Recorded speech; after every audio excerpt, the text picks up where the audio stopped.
MLA साहब। आज हम आपको लेकर चलेंगे ऐसी विधानसभा जिसका नाम सुनते ही ऊंची ऊंची इमारतें और बड़े बड़े मॉल्स का नजारा आपको दिखने लगता है। हम बात कर रहे हैं फरीदाबाद की, वो शहर जिसको हरियाणा की औद्योगिक राजधानी कहा जाता है। और इस औद्योगिक राजधानी का हालात जानने के लिए हम पहुंचे फरीदाबाद और निवासियों से पूछा कैसे हैं एमएलए साहब। कैसे हैं एमएलए साहब? नमस्कार, मैं हूं सूरज सनवाल। नेता और मंत्री अक्सर चुनाव के बाद जनता को भूल ही जाते हैं, इसीलिए हमने उठाया जिम्मा जनता के सवालों को नेताओं तक पहुंचाने का। इसी कड़ी में आई विटनेस की टीम पहुंची फरीदाबाद। आरोपों, सवालों और जवाबों की कड़ी से पहले आइए आपको रूबरू कराते हैं फरीदाबाद विधानसभा से।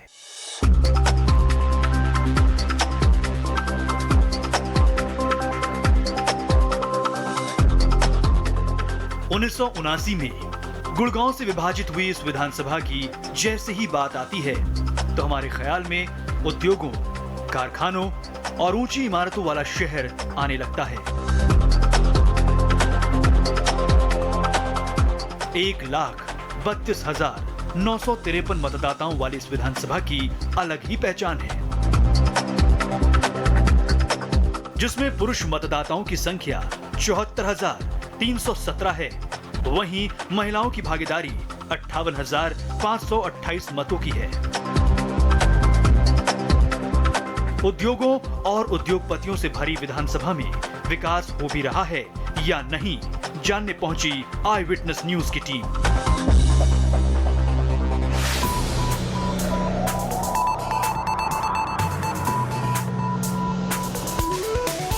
जिसने गांव, शहर, कस्बा, महिला, पुरुष, युवा सबको देख सबसे बात की।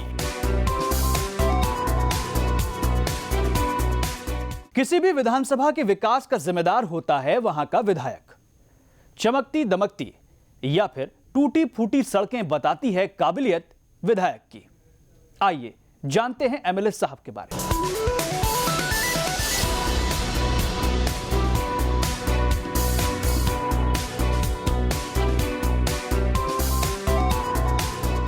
हरियाणा राज्य की औद्योगिक राजधानी कहलाती है फरीदाबाद और इस विकसित विधानसभा के एमएलए हैं आनंद कौशिक।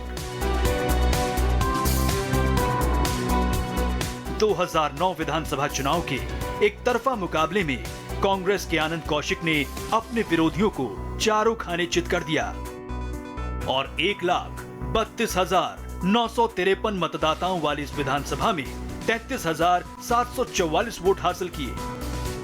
ये वोट मतदाताओं की कुल संख्या के 45% थे। एमएलए साहब का जन्म रोहतक जिले के बोहरा में हुआ और इनकी पढ़ाई मध्य प्रदेश की राजधानी भोपाल से हुई। इंटरमीडिएट तक की पढ़ाई कर चुके विधायक साहब की कबड्डी, हॉकी और कुश्ती जैसे खेलों में बहुत रुचि है और जब ये जनता के बीच नहीं होते तो वो अपना वक्त पेपर पढ़ने और टीवी देखने में गुजारते हैं।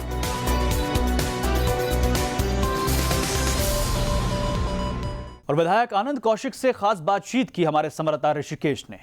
आज हमारे साथ खास बातचीत में जुड़े हुए हैं फरीदाबाद के विधायक आनंद कौशिक जी। आनंद कौशिक जी, स्वागत है आपका आई विटनेस न्यूज़ हरियाणा पर। बहुत बहुत आपका धन्यवाद। एमएलए साहब, राजनीति की शुरुआत कैसे हुई? सेवा के माध्यम से ही हम यूथ कांग्रेस के सदस्य बने और हम पहली दफ़ा अपने गांव के प्रधान बने यूथ कांग्रेस के।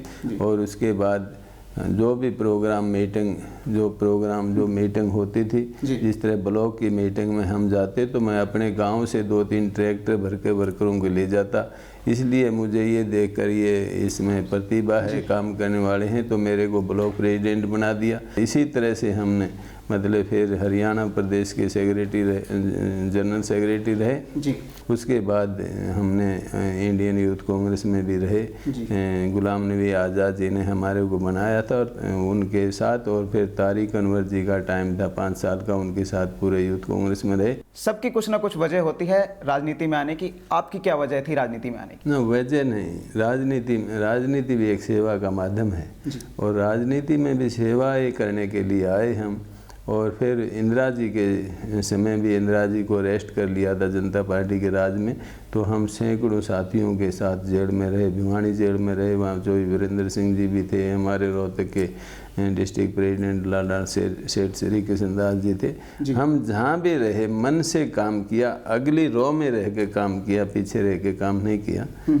तो राजनीति में इसी वजह से यहाँ तक पहुँचे हैं। हरियाणा सरकार के 10 साल के कामकाज को आप कैसे देखते हैं? हरियाणा सरकार के 10 साल के काम को हम बहुत बड़ी उपलब्धि हरियाणा के लिए मानते हैं, क्योंकि जो इस 10 साल में काम हुआ है, लगभग हर जो भी घोषणाएं, सैकड़ों घोषणाएं मुख्यमंत्री जी ने की हैं, वो गिनवाई नहीं जा सकती, लेकिन पढ़ी एक किताब बने उनकी।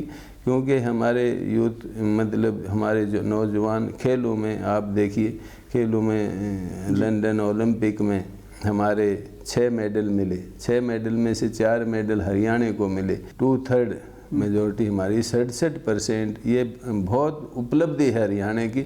और आप देखें हरियाणा सारे हिंदुस्तान की जनसंख्या का 2% है, और 2% भी 67% हम देश का नाम गौरव हमने महसूस किया, देश का नाम रोशन किया और झंडा फहराया, एक परचम हरियाणा ने फहराया।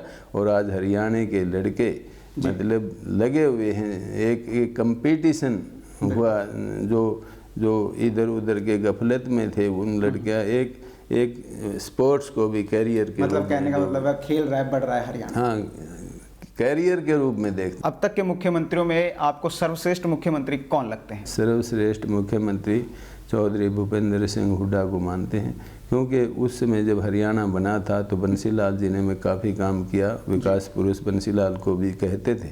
लेकिन उसके बाद जिस तरह यूनिवर्सिटी बनी, अब सैकड़ों मतलब 20-22 यूनिवर्सिटी इनके टाइम में बनी है। और हमारी भी फरीदाबाद में एक इंजीनियरिंग कॉलेज होता था YMCA, उसको विश्वविद्यालय का यूनिवर्सिटी का दर्जा दिया गया, और बहुत खुशी की बात है। और अब देखिए महेंद्रगढ़ में श्री कृष्ण यूनिवर्सिटी बनाई है, और रेवाड़ी में श्रीमती इंदिरा गांधी यूनिवर्सिटी बनाई है, और यहाँ गुड़गांव में डिफेंस यूनिवर्सिटी बनाई है। सीएम हुड्डा को आप कैसा मुख्यमंत्री मानते हैं? सीएम हुड्डा जी ने जो है हरियाणा जो 14वें नंबर पर नंबर 1 पर लाए हैं, और 33 साल के बाद रेवाड़ी से रोहतक से चंडीगढ़ के लिए रेलवे लाइन चालू हुई है। और आप देखें पिछले दिनों इसमें हाँसी में रेलवे लाइन हाँसी से महम से रोहतक आई है, और उधर से जींद से सोनीपत गुहाना होती हुई सोनीपत आई है, और उधर से यमुना नगर से वो नारायणगढ़ होते हुए चंडीगढ़ रेलवे लाइन गई है। तो ये उपलब्धि मतलब ये नहीं मुख्यमंत्री के आने को हुई है। बहुत बहुत धन्यवाद आपका। ये थे फरीदाबाद के विधायक आनंद कौशिक जी, जिन्होंने बताया कि चुनाव के समय जनता ही बताएगी कि वो किसे चाहती है। फिर मिलेंगे और चलेंगे किसी नई विधानसभा में और पूछेंगे एमएलए से कैसे हैं एमएलए साहब। और इस खास बातचीत के बाद हमारे संवाददाता ने फरीदाबाद का हालात जानने के लिए इलाके का रुख किया। आइए आपको रूबरू कराते हैं फरीदाबाद से।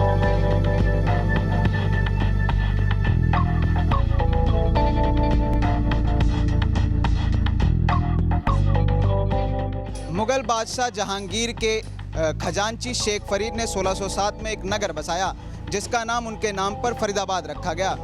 फरीदाबाद के विकास का जायजा लेने के लिए हम आप पहुंचे हैं फरीदाबाद के सबसे बड़े गांव अजरौंदा में, और विकास का जायजा लेने के लिए हम सीधे क्षेत्र के कुछ लोगों के साथ बातचीत करेंगे।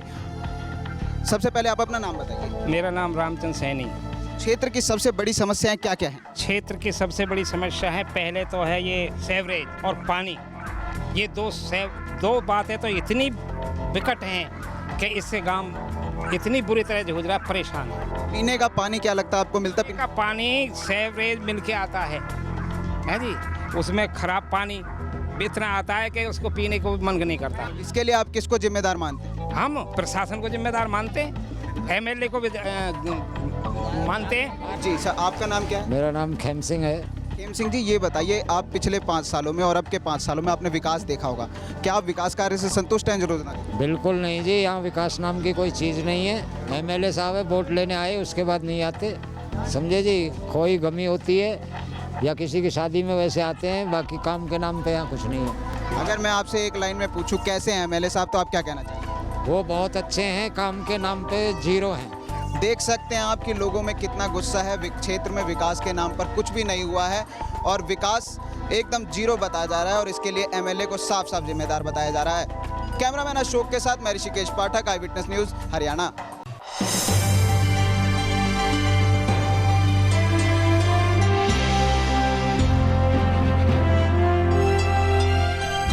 हम आप पहुंचे हैं फरीदाबाद विधानसभा क्षेत्र के नगर निगम अस्पताल में और जानेंगे अस्पताल में कौन कौन सी सुविधाएं लोगों को मिल रही है, कैसे कैसे इस दिक्कतों का सामना करना पड़ रहा है उन्हें और क्या डॉक्टर मौजूद हैं अस्पताल के अंदर। तो चलते हैं अस्पताल में और जानते हैं लोगों से क्या क्या अस्पताल में सुविधाएं उनको मिल रही हैं। आइए चलते हैं अस्पताल में। हम अस्पताल के अंदर आ चुके हैं और जानते हैं लोगों से और यहाँ के मरीजों से कि कौन कौन सी सुविधाएं और किन कौन सी सुविधाएं उन्हें मिल रही हैं अस्पताल में। आपका नाम क्या है? विजेंद्र सिंह। विजेंद्र सिंह जी, आप ये बताइए कि आपको जो है जब अस्पताल में किस मरीज को भर्ती कराया? मैंने अपनी मिसेज साहब को भर्ती करवाया है डिलीवरी। आपने अपनी मिसेज को भर्ती कराया, तो आपको क्या लगता है आप अस्पताल की सुविधाओं से संतुष्ट हैं? अभी तो फिलहाल तो सारी सुविधाओं से संतुष्ट हैं, ऐसी कोई हमें अभी तक परेशानी नहीं आई। हमारे साथ चर्चा में एक अस्पताल के कर्मचारी जुड़ चुके हैं जो हमें बताएंगे अस्पताल में कौन कौन सी सुविधाएं मिल रही है। आपका नाम क्या है? मेरा नाम रतन सिंह है। मैं यहाँ पर नगर निगम हॉस्पिटल में सीनियर फार्मासिस्ट के पद पर कार्यरत हूँ। इस हॉस्पिटल में ज़्यादातर समस्या तो बिल्डिंग की है। बिल्डिंग की रिपेयर का काम 1 साल से प्रोसेस में है, जो अभी तक पूरी नहीं हुई है। ये पूरी विंग है जो ये टूटी हुई है और 1 साल से अभी कंप्लीट नहीं हो पा रही है। और कुछ इंस्ट्रूमेंट हैं वो बहुत पुराने हैं, गद्दे हैं, बेड हैं, ये भी वैसे नए आने चाहिए। पीने का पानी जो है मौलिक आवश्यकता है, पीने का पानी आप लोगों को साफ़ सुथरा मिल रहा है अस्पताल में? पीने का पानी बिल्कुल भी साफ़ सुथरा नहीं मिल रहा है, ना यहाँ कोई आरओ का सिस्टम है। पानी बहुत ख़राब है यहाँ का ओल्ड फरीदाबाद का। इस अस्पताल में डॉक्टर लगातार 24 घंटे रहते हैं? आप नहीं, डॉक्टर 24 घंटे रहते हैं जैसे उनकी ड्यूटी का टाइम है, लेकिन यहाँ डॉक्टरों की कमी है। सबसे पहले आप अपना नाम बताइए। मेरा नाम उर्मिला है, मैं यहाँ एएनएम की पोस्ट पे हूँ कार्यरत। तो बाकी हाँ जी। उर्मिला जी, ये बताइए कि सबसे बड़ी समस्याएं क्या है अस्पताल में? मेन समस्या तो हमें यही प्रॉब्लम आती है कि हम पेशेंट को कहाँ शिफ्ट करें डिलीवरी के बाद। मेन हमारा ओटी है जो वो भी वर्किंग में नहीं है काफ़ी टाइम से। तो हमारा जो ओटी है पहले उसको तैयार करवाया, जो पहले हमारा ओटी पुराना था, काफ़ी पेशेंट को भी दिक्कत नहीं थी। अब पेशेंट के बेड बाहर लगा रखे हमने सब तरह से। पेशेंट की कोई शीट वगैरह नहीं है, गद्दे सब खराब हैं, कोई सब तरह की समस्या पेशेंट के लिए यहाँ परेशानी। इसके लिए आप जिम्मेदार किसको मानते हैं? क्या लगता है आपको कौन जिम्मेदार? तो प्रशासन ही है जिस अपने इसको डील कर रहा है, सब कुछ वो कर रहा है, उसको तो कम से कम ध्यान देना चाहिए। काफ़ी टाइम से हमने भी लिख के सिस्टर्स ने दे चुके हैं हम डॉक्टर साहब को भी कि हमें ये प्रॉब्लम आती है, पर कोई इतना समाधान नहीं हो पाया हमारा। सबसे पहले आप अपना नाम बताइए। MC कपूर। कपूर साहब, आप ये बताइए इस अस्पताल में आप आते हैं तो आपको सबसे बड़ी समस्याओं का कौन कौन सी समस्याएं जिनका सामना? बड़ी समस्या ये जी यहाँ डॉक्टर नहीं है।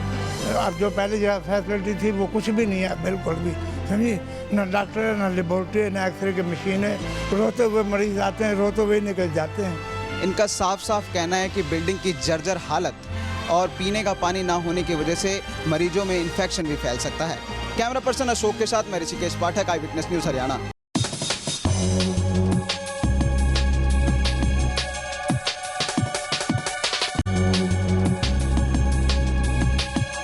विकास की सुध लेने हम आप पहुंचे हैं फरीदाबाद के दूसरे गांव दौलताबाद में और जानेंगे विकास का पहिया यहां कितना घूम रहा है। आइए चलते हैं दौलताबाद में। क्षेत्र की सबसे बड़ी समस्या मेन रोड है हमारे, जिन पे आज अभी आके देख लो कि कैसे रोड बने हुए हैं। दूसरा मेन है कि अपना नालियां हैं, लाइट से प्रॉब्लम है। यहाँ रात को उठ के हम खुद फेस लगा के आते हैं। गलियां हैं, गलियों में गंद है, नालियों में गंद है। समस्या तो यहाँ सारी हैं, नाली की भी है, गंद की भी है, बच्चे की भी है, चोरी की, चकोरी की, गुंडागर्दी की सबसे ज़्यादा इस दौलताबाद के अंदर है। क्या क्या है बस ये पानी, बिजली और ये मंदिर और ये काट दुनिया नाज मिल रहा, हमें नाज भी ना मिल रहा, हम कुछ नहीं मिल रहा। ये था फरीदाबाद का दौलताबाद गांव, जहां पर विकास के नाम पर सड़क, बिजली तो मिली लेकिन पीने के पानी की कोई अच्छी व्यवस्था नहीं थी, जिसके कारण लोगों में एमएलए के प्रति मिला जुला आक्रोश मिला।